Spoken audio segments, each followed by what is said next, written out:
we're a little front loaded with Twitch news today. Yeah. As you may have heard, a lot of Twitch stuff has happened. Let's go with gambling. So Gambling's been banned off of Twitch. So Twitch had a win and then multiple losses, but the win was that they sort of banned gambling. There's still the sites that are legal in the U.S. are still allowed, which will mean that it's not a complete ban, but a lot of the really like already illegal here and shouldn't have been allowed ever, like even in a pipe dream, are gone. Yeah, and that's they also put like policies in place where you can no longer promote like your code for whatever gambling website was. Like you can't just put it out. It's not the same as a G Fuel code or an Epic Store code. It's you're encouraging people to go gamble. So they made that you can't do that anymore. I honestly what bothers me, like obviously it was the right move. Like there's nothing inherently negative about them doing this, but like why now? Like, I'm almost curious why the decision now when it should have happened going on 2 years ago? Well, you see, a lot of people decided that it would be a good idea to do this thing where they take a day off Twitch. Yeah. In the middle of the most expensive ad season for Twitch, and it worked. Who would have thought that would have worked? What a crazy concept, taking a day off Twitch. That's such a dumb idea.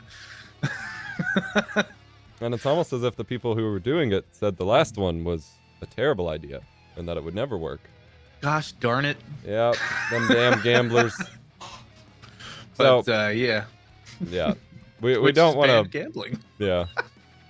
There's obviously a lot that you can interpret from there that we don't need to say, but it is interesting, and I don't. Off the back of that, there was also a little bit of drama, which I'm not gonna let us like dwell on for too long, because that stuff's not the most interesting part. But it is revealing that a lot of the top people that were involved with the gambling stuff were also possibly involved with some unsavory things that maybe they should be removed from the platform for. Then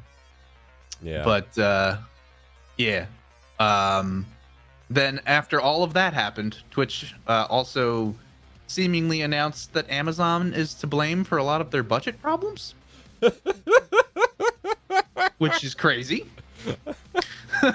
Oh, that's not the right desktop. Son of a... I can fix that. But yeah, so that was the weirdest part to come off of with all of this discussion is they took a win. They could have just been quiet for a little bit and immediately just been fine. And instead they put out a whole blog post about why they're not increasing revenue shares, why they're not willing, the website's not even, there we go. Why they're basically not even going to consider giving anyone else higher ad cuts, and why the 70-30 rev split is actually effectively going away. You can people who have it now will have it, but only up to $100,000 earned, and then it will go back to 50-50. And admittedly, they're given like a year's notice, but like, that's a long time to not, This only really impacts like I forget what the numbers were. Devin Nash ran the numbers on it, I think, and we're talking like less than 500 people on the whole website for direct impact. Yes. Yeah. But the implications for everyone else who has spent the past basically since like right before the pandemic, when Mixer shut down and all of that, everyone who has spent the past 3 years basically begging Twitch to be better for streamers, better for revenue, better for sustainability. This shuts all of that down. And not only does that suck, but as you mentioned, they effectively blamed Amazon for it. What a wild thing. Like they're saying that their costs for bandwidth and for servers from Amazon, their parent company, is too high for them to share more revenue with partners.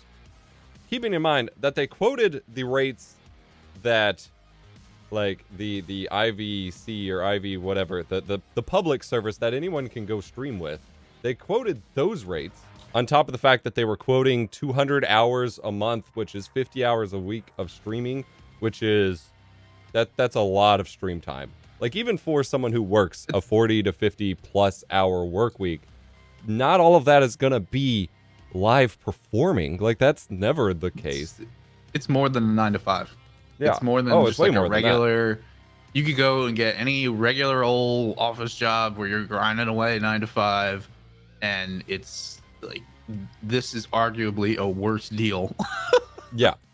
Like, and so they're quoting absurd rates of what I guess they think the average streamer is streaming, which is already insane. And then they're complaining that Amazon, like, I can't tell if this is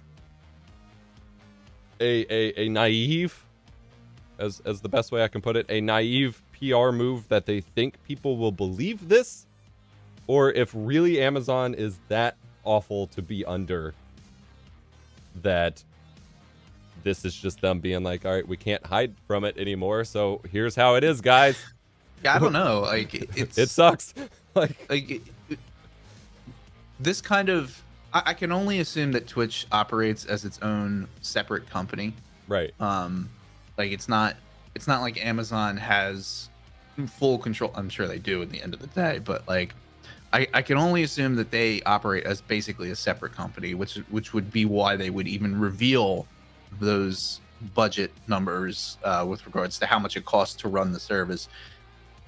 But like at the same time, there should be some kind of discount. There should be some kind of way to subsidize the cost of having to utilize all of those services. Amazon bought them for a reason, you know. Like Yeah, that's the weird part. Okay, we pretty much know. Like, I don't know that it's been 100% confirmed, but like realistically, the reason Amazon acquired Twitch was for the tech.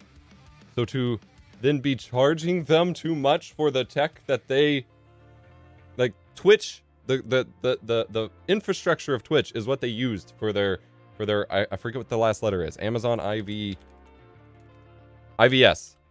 It's for the service. Like, if I want to run my own stream on my own website, I would pay Amazon for this service.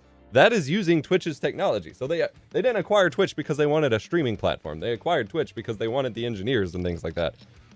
the one thing that I will potentially give them a little like leeway here with is AWS gets used for like a lot Half the of internet. a Like- lot of the, so it's not like we're talking about, you know, them scrimping resources from just wherever they can. Like AWS gets used for everything. Yeah. I mean, even the company I work at heavily utilizes AWS. So there is maybe something to be said for maybe Twitch isn't getting enough resources to sustain itself. Either way, it seems like a little bit of a stretch. So, like, to me, it seems like a little bit of a stretch. If Twitch hasn't been profitable, it stands to reason that it's kind of been like the charity project within Amazon or whatever, because they bought it for the tech and they were happy to just let it run at a loss, and maybe they're tightening the belt at this point. So many major players have left Twitch over the years, and I just discovered during one of our recent discussions about AV1 stuff that their main engineer that was like did all of their video platform stuff and that was leading the charge for AV1, he actually parted at the end of 2021 to go work for TikTok. And so I don't even know if Twitch has an AV1 roadmap anymore, which is terrifying, but also kind of represents that maybe Amazon just expects them to kind of stay in place, and that's why we're not seeing features. That's why they're tightening the belt on bandwidth, but that's not going to work. Already have AV1, like you can send it AV1 and it will recognize it, or Nope. I don't know. That's a different topic for probably a different stream, or maybe maybe in a few minutes here. Yeah.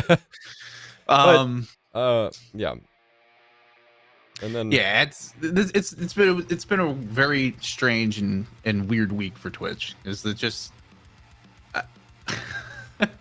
I'm just waiting for the day when Amazon decides to say screw it and cuts ties, and then Twitch is its own entity again, and we find out really who is the problem. Yeah. No, that is what I am expecting. Like, we're not going to see, as we have learned over the past decade, those of you who have been around for this, we're not going to see the people from Twitch just suddenly leaving and making Twitch too, because there were enough people trying that with YouTube competitors that it never worked.